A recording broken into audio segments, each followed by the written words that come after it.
Welcome to the Futility Closet podcast, forgotten stories from the pages of history. Visit us online to sample more than 9,000 quirky curiosities, from a natural nuclear reactor to an English polar bear. This is episode 146. I'm Greg Ross. And I'm Sharon Ross. In 1913, outdoorsman Joseph Knowles pledged to spend 2 months in the woods of northern Maine, naked and alone, using only what he was able to find in the forest. In today's show, we'll describe Knowles' adventures in the woods and the controversy that followed his return to civilization. We'll also consider the roots of nostalgia and puzzle over some busy brothers.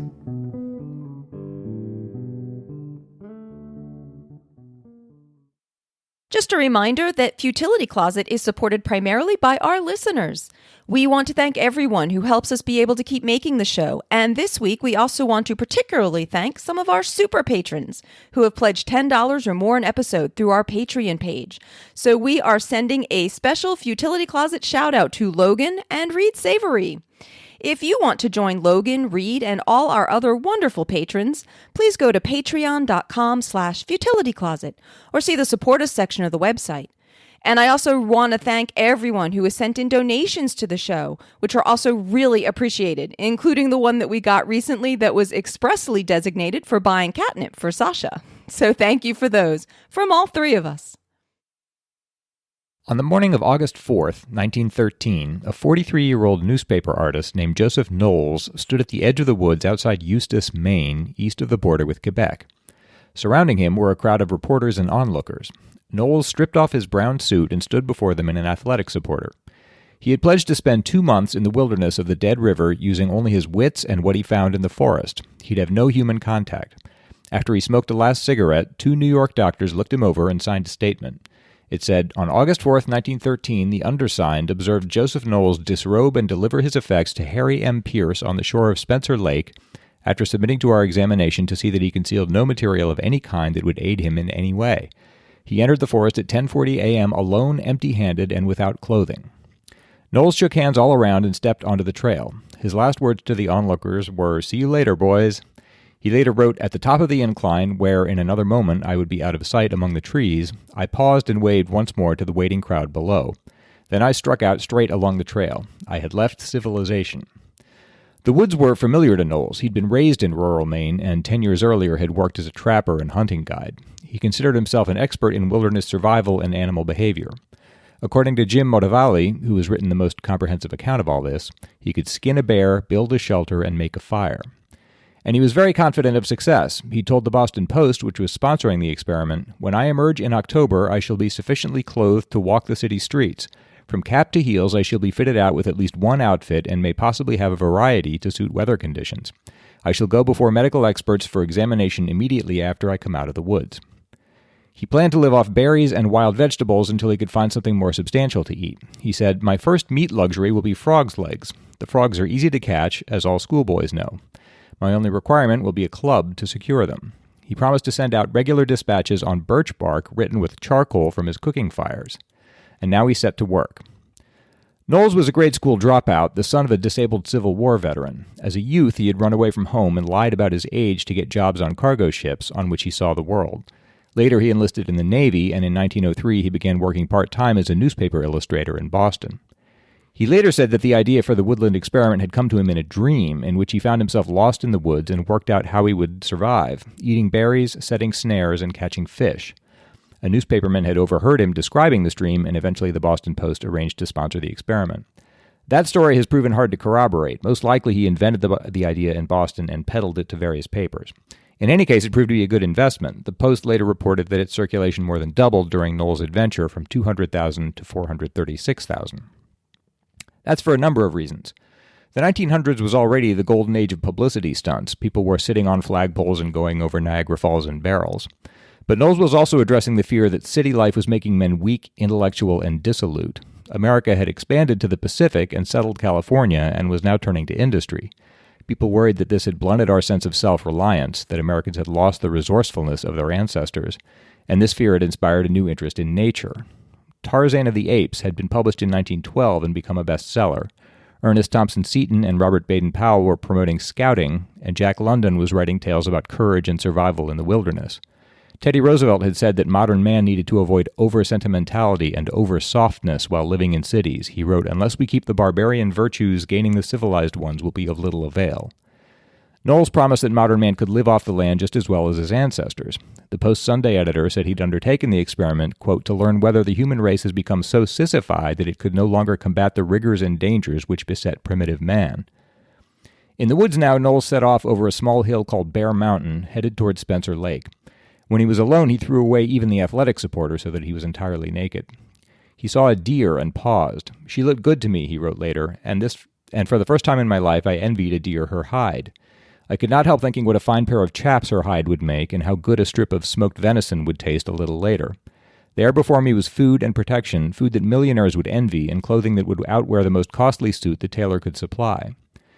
But he had no permit to kill deer, and anyway, he wrote later, "My object is not to show how many wild creatures I can destroy, but rather how few I will need to supply me with the absolute necessities of life and comfort."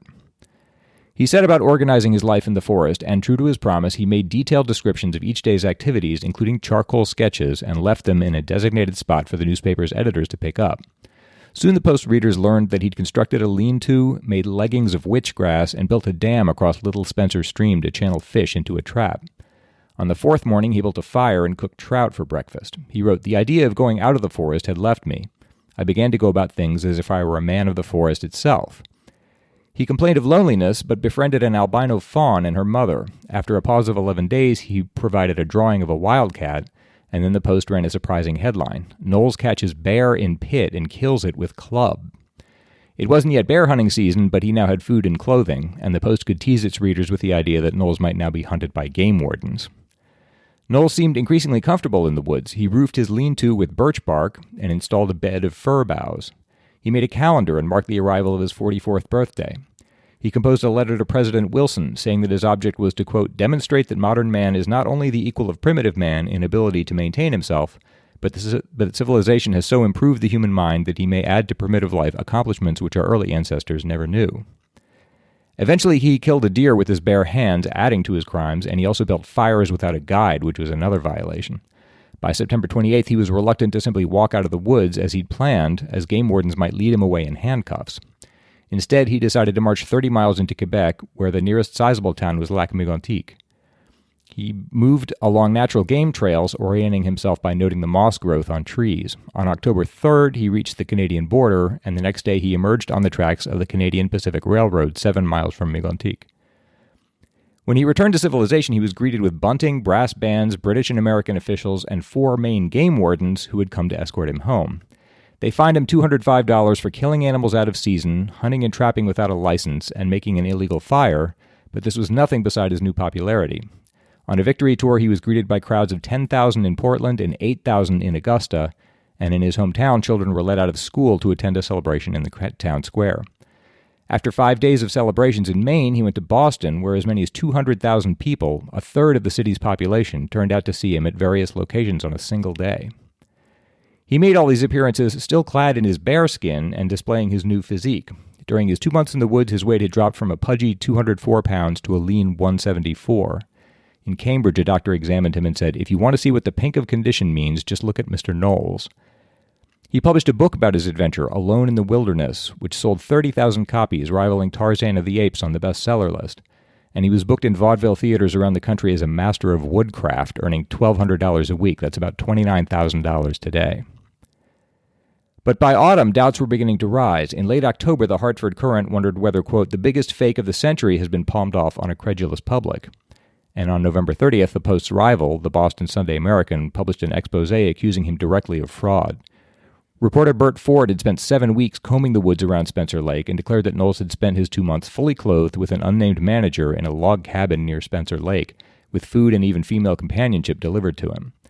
Ford said that a trapper had supplied the famous bearskin for $12 and that it contained 4 visible bullet holes. In a front-page article on December 2nd, Ford said that he discovered the pit in which Knowles had trapped and killed the bear. The pit was 4 feet wide and 3 feet deep. Ford wrote, "It would have been physically impossible to trap a bear of any age or size in it. Nearby, resting against a tree, was a moosewood club that Ford easily chipped with his fingernails." The Post filed a $50,000 libel lawsuit and stood by Knowles, who pointed out that he had been wearing his bearskin almost continuously since he'd emerged from the forest, and that it had no holes. He even led another bear into the woods in front of witnesses and clubbed it to death in the pit. Halon Taylor, a 15-year-old who saw him do this, said that Knowles then picked up a sharp piece of shale and removed the hide from one of the bear's legs in less than 10 minutes. He said, "We were all impressed." But on the way out of the woods, Taylor noticed what he called a nice, tight little log cabin, so new that the peeled logs hadn't even started to change color. Behind the cabin was a 4-foot pile of beer bottles and tin cans. Taylor suspected that Knowles had stayed there the whole time. Knowles denied that he'd ever seen the cabin, but Taylor said, "I lost all faith in him right there. I never saw Joe's bow and arrow or any of his tools, but I did see his basket. It had 2 bullet holes in it. That bothered me before, but the Lost Pond camp clinched it. He was a fake." 20 years later, in 1938, the New Yorker published an article claiming that the whole stunt had been dreamed up by a freelance writer named Michael McKeough, who had heard Knowles boasting of his prowess as an outdoorsman. Inspired by the fact that Robinson Crusoe was still selling well after 200 years, he proposed a publicity stunt in which Knowles would spend 2 months living in the forest. When Knowles agreed, he sold the story to the newspaper and arranged for the two of them to spend the time at the cabin in the woods. Knowles called these charges ridiculous. He cited a pile of affidavits, signed statements, letters, and press notices that supported his story and said that the Post had originally hired McKeough to write about the experiment, but had fired him afterward, he said, for reasons well known to himself. Apparently there had been a falling out between them, but the details never emerged. Because there were no witnesses, we don't really know whether Knowles cheated. Everyone seems to agree that he was capable of living in the woods, but some suspected he had been too lazy to do it honestly. Perhaps stung by these doubts, Knowles undertook a second experiment the following year, this time along the Oregon-California border and overseen by a reporter, a University of California anthropologist, and the head of the Nature Study Department of the Los Angeles school system. Knowles entered the woods of Northern California on July 21, 1914, saying he expected to come out again in a month. Though these woods were unfamiliar to him, he seemed to do well. One group of prospectors who caught sight of him after 5 days reported that he'd made some rough shoes out of cedar bark and was carrying a string of fish. When they asked how he was doing, he waved the fish and disappeared into the undergrowth. He emerged from the woods on schedule, tired but victorious. One witness described him as a bronzed, soot-blackened figure clothed in deerskin, his flesh scarred, his hair matted, his beard half-grown, his eyes dazed, and his legs almost too weary to carry him another step. He led a film crew back into the forest to show them a lean-to he had built next to a mountain stream, with a supply of jerked venison, smoked fish, and berries. Before the cameras, he cut bark from a tree and wrote a message in charcoal. He boiled water in homemade dishes, speared fish with a trident, and cooked them in a fireplace made of stone. If he'd hoped all this would repair his reputation, he was disappointed. World War I was just breaking out, and this dominated the world's attention. He undertook a final experiment 2 years later, entering the woods of upstate New York with a woman, the two of them accompanied by a pair of scientific overseers and by film cameras that would produce weekly news reports for the silent screen. They would be called the Dawn Man and the Dawn Woman. The press was interested mostly in the woman, 20-year-old Elaine Hammerstein, who had reportedly been chosen from among 40 contenders. They started in mid-September 1916, very late in the year, in the Adirondacks, where average daytime temperatures were in the low 50s and much lower at night. According to the plan, the experiment would start when Joe decided that Elaine was ready, but this quickly looked hopeless. She needed 13 tries to start a fire, and she balked at killing wild animals. She said, "Why, you don't mean that I'll have to get my hands all bloody, do you?" I never thought of being frightened about the wild animals I should meet, but killing them is another matter. Joe Knowles said something the other day about my hitting them on the head with a stone after I had trapped them, and I forgot all about skinning them. To make matters worse, she was informed she'd have to eat frogs, as the game laws forbade them to kill rabbit or deer. On September 25th, Knowles wrote, "I think she's beginning to have doubts. I'm beginning to have doubts myself." She quit the test 2 days later, saying, "My week's preparation has simply shown me that I have not got the physical fitness necessary to make the test. It is more of a physical endurance test than I imagined it would be at first." That was basically it. As late as 1931, Knowles was still trying to get sponsorships for Nature Man experiments, but the novelty appeared to have worn off by then. He went back to illustration and died in 1942. Knowles had said, "Why do I go into the woods and live like this? To prove that it can be done by the man of today, to show that centuries of civilization have not robbed us of the resourcefulness of our forefathers." What he learned was that most of us don't want to go back in the woods. We may be cogs in the machine now, but it still beats the discomfort, anxiety, and danger that we faced in the wild. That's why we built the machine in the first place. At the start of Tarzan of the Apes, when Tarzan's parents are first marooned in Africa, Lord Greystoke tells his wife, "Hundreds of thousands of years ago, our ancestors of the dim and distant past faced the same problems which we must face, possibly in these same primeval forests. That we are here today evidences their victory. What they did may we not do, and even better, for are we not armed with ages of superior knowledge, and have we not the means of protection, defense, and sustenance which science has given us, but of which they were totally ignorant? What they accomplished, Alice, with instruments and weapons of stone and bone, surely that we may accomplish also. Then he's killed by an ape.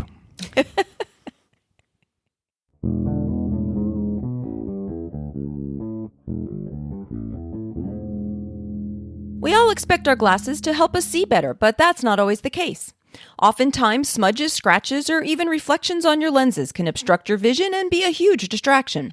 Thankfully, Crizal no-glare lenses offer resistance to all of those things, giving you the clearest vision possible.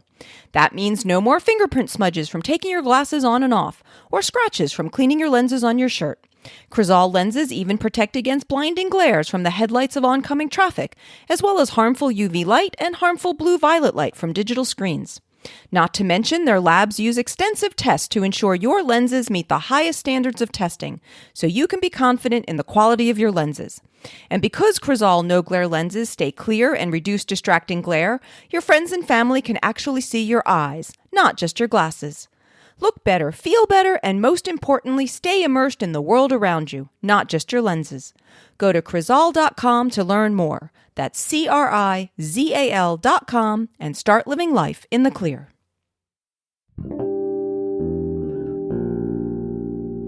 Just a warning that our listener mail segment this week will spoil the puzzles from episodes 143 and 144 if you haven't heard them yet. Stephen Goodrow wrote in about the puzzle in episode 143 that had Swiss soldiers climbing poles to relieve their homesickness. Hello again, Greg and Sharon. I was familiar with the story of homesick Swiss mercenaries that figured into your lateral thinking puzzle, though I was unaware that they might have been prescribed climbing up a pole as a remedy.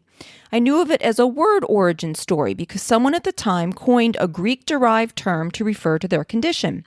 Its roots were from words meaning homecoming and pain, and the word was nostalgia. And Stefan is quite right. Every source that I looked at had the same etymology for nostalgia, even though nostalgia is often more thought of as being a sentimental longing or wistful affection for a period in the past. But apparently it can also apply to places, which makes it very akin to homesickness. As Greg had mentioned after the puzzle, nostalgia was originally considered to be a neurological disease of essentially demonic cause by Johannes Hofer, the Swiss doctor who coined the word back in 1688. But I hadn't realized that it continued to be thought of as a disorder up until actually pretty recently. In 1999, Konstantin Tsitikaitis, a professor of social and personality psychology, moved to the University of Southampton in the UK and found himself nostalgic for his previous home a few times a week. He mentioned this to a psychologist colleague of his and was told that he must be depressed. Tsitikaitis didn't think that he was, and this prompted him to pioneer the field of nostalgia research. When Tsitikaitis and other psychologists at the University of Southampton began studying nostalgia, they found that it was both common and similar all around the world, and that it could be found in children as young as 7. Studies have shown nostalgia to help counteract loneliness, boredom, or anxiety, and it seems to make people more generous to strangers and more tolerant of outsiders. It also seems to help people feel that their lives have more meaning, and it increases feelings of self-esteem. But the most surprising finding, to me anyway, was that it can literally make people feel warmer. A study in the Netherlands found that listening to songs made people feel not only nostalgic, but also physically warmer. And that was followed up by some research in southern China that found that feelings of nostalgia were more common on cold days, and that people in a cool room were more likely to engage in nostalgia than people in warmer rooms. Not all the subjects in the cool room turned nostalgic during the experiment, but the ones who did reported feeling warmer. And if this is the case, then in addition to the psychological benefits, nostalgia might have had a more specific evolutionary value to our ancestors. Why in the world would that be? Would nostalgia make you feel warmer? I mean, how did they even think to look at that? I don't know. I mean, people talk about the warm glow in your heart or something, Yeah. and I guess it... That's just astonishing. This mind-body link thing, it really makes you feel warmer. And one other interesting tidbit that I happened across while trying to learn a little more about nostalgia is that Google Books will show you the incidence of a word across time in what it calls lots of books. So searching for the term in English in books from 1800 to 2008, which is the broadest time range that it has, it shows that the word had extremely low usage rates for most of the 1800s. It starts to show a small increase in the later 1800s and then shows steady, significant increases from the 1920s to about 2000 when it begins to drop off a little bit. But in the 20th century, people were certainly at least writing about nostalgia a lot more than they had been in the 19th century. I don't know, maybe this fits in with your story, and people were feeling that the rise in technology and urbanization was causing people to lose something that they used to have. Oh, that's interesting. Maybe they were just feeling cold. In episode 144, we heard about H.H. Holmes, America's first documented serial killer. Justin Saby wrote, "Thank you for the excellent piece about H.H. Holmes. There have been quite a few documentaries about H.H., but my favorite work was from the Baltimore Rock Opera Society, who did a feature-length rock opera called Murder Castle, with catchy but intense songs and a breathtaking scenery setup that covered both the hotel and the World's Fair. It was fun for me remembering parts of the stage production as I followed along with the podcast. Futility Closet is my Monday morning commute companion. Thank you." Hadn't thought about making that story into a rock opera, but it sounds like it was very good. And just in case you don't have a chance to see the rock opera version of the story, there is a chance that you'll get to see a movie version. Will Grew Mullins wrote to say, "Excellent and succinct story on H.H. Holmes this week. A few years ago, I attended a lecture by Eric Larson, author of The Devil in the White City, when he was about to release his book, In the Garden of Beasts, Love, Terror, and an American Family in Hitler's Berlin. He spoke about the reporters who were in Berlin in the 1930s and how one, I forget which, went on to have a cameo as a reporter in The Day the Earth Stood Still. In the question and answer segment, I asked him that if a movie of The Devil in the White City were ever made, if he would try to get a cameo in it. He said that the film rights had been optioned by Leonardo DiCaprio, but he had no idea if the film were in the offing anytime soon, and asked the crowd if he should try to have a cameo. The loud applause may have convinced him to try, and if it happens, I'll take credit for that. According to IMDb, it's still in development hell since 2015. That would make if it was done well, that would make a really good movie. Yeah, that really would if it was done well. We'll be interested to see if it ever happens. And Chris Lear also wrote in about episode 144. "Hi, Greg and Sharon. I'm recovering from your last show, which was the most macabre ever. Hopefully, putting the murder castle together with a fatal fireworks disaster and a driver who's just been shot dead means those are all out of the way at once, and we're going to have a couple of fatality-free shows to look forward to. I was reminded of a fireworks story that is non-fatal but still interesting, and which turns out to have happened twice at least. A 20 to 30-minute fireworks show going off entirely in 30 seconds or less. This happened in Oban, Scotland on 5th November 2011, and more spectacularly, in San Diego on 4th July 2012. Both events are on YouTube. Both were caused by errors in computerized ignition systems, and I reckon they made a more memorable show than the one planned." And we will admit that until Chris wrote into us, we hadn't even realized what a grisly episode 144 had been, whatever that says about us. I edited that. I had no idea. Last week we covered, war and women being chained up. And this week so far, we've only clubbed some animals to death, right? So that's all pretty good for Futility Closet. And hopefully it has given Chris a chance to recover. Sasha's up here on the table with us, trying to get on. Yes. Don't know if you can hear the purring, but we can. And for anyone who wants to see some spectacular and non-fatal fireworks accidents, we'll have the YouTube videos that Chris sent in the show notes. We'll see if Sasha approves of that. So thanks so much to everyone who writes into us. We appreciate all the email that we get, whether it's puzzles or comments on stories, suggestions for features, or feedback on the show. Unfortunately, not everything we get makes it onto the show, I guess for different reasons. Not all of the puzzles always work out, and we can't read all the emails that we get on the show. Also, and thanks very much to everyone who's sending in ideas for feature stories, just for the main stories for the show. I'm increasingly self-conscious that people have sent some in and have waited month after month and haven't heard them. The reason is that there are so many coming in, which is a great problem to have. When you send in a story idea, I put it into this file I keep, and I just checked. It's 80 pages long now. But please keep sending them in. We read everything we get, and we're very grateful for everything you send. So definitely. Please keep them coming. You can send them to podcast@futilitycloset.com. It's Greg's turn to try to solve a lateral thinking puzzle. I'm going to give him an odd-sounding situation, and he has to try to figure out what am I actually talking about with asking only yes or no questions. This puzzle comes from Rod Geiler. Here's the whole puzzle. Ready? Because if you blink, you're going to miss it. This sounds scary already. A man pulls some strings, following which his brother speaks to thousands. That's it. Very simple. A man pulls some strings. Mm-hmm. Following which his brother speaks to thousands. Okay, this is true. Mm-hmm. Is the man's identity important? I mean, is this someone I've heard of? Yes. All right. By strings, you mean literally strings. You don't mean figuratively he bribes City Hall. I'll say literally strings. A man literally pulls strings and his brother speaks to thousands. Following which his brother speaks to thousands. By brother is meant his actual brother. There's no trick there. It's Correct. not a ventriloquist dummy. Correct. Man pulls some strings. The wording sounds really careful here. Aren't they always? No, with the sounds. I'm so paranoid now, this whole game. A man pulls some strings. What was it? After which? Following which. Following which. You could say after which. I would agree to that too. But there's a causal connection there. The pulling of the strings permitted or caused his brother to... No. No. That makes it even weirder.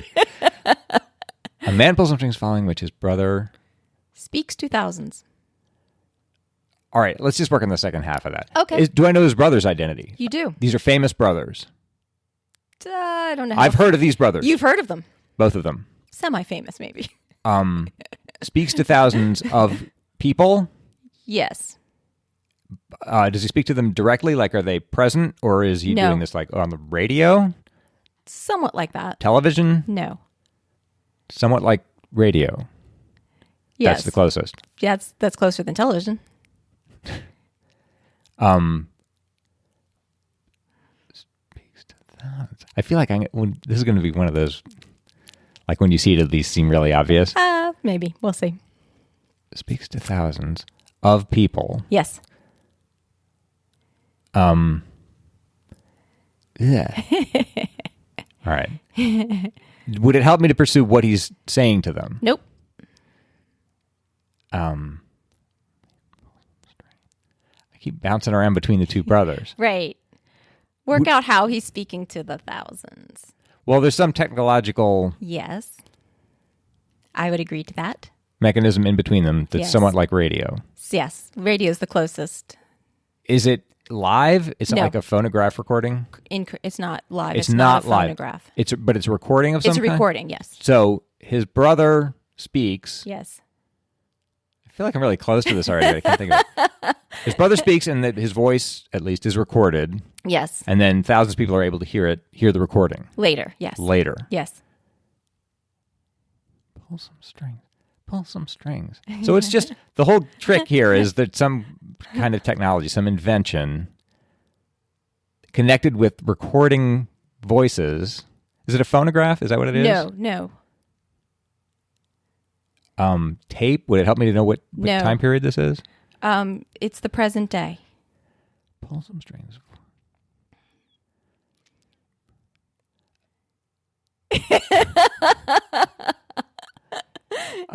Read it again. A man pulls some strings, following which his brother speaks to thousands. It's Doug and me. It's Doug and That's you. really good. It took me, just for the record, listeners, it took me 3 minutes and 49 seconds to figure that out.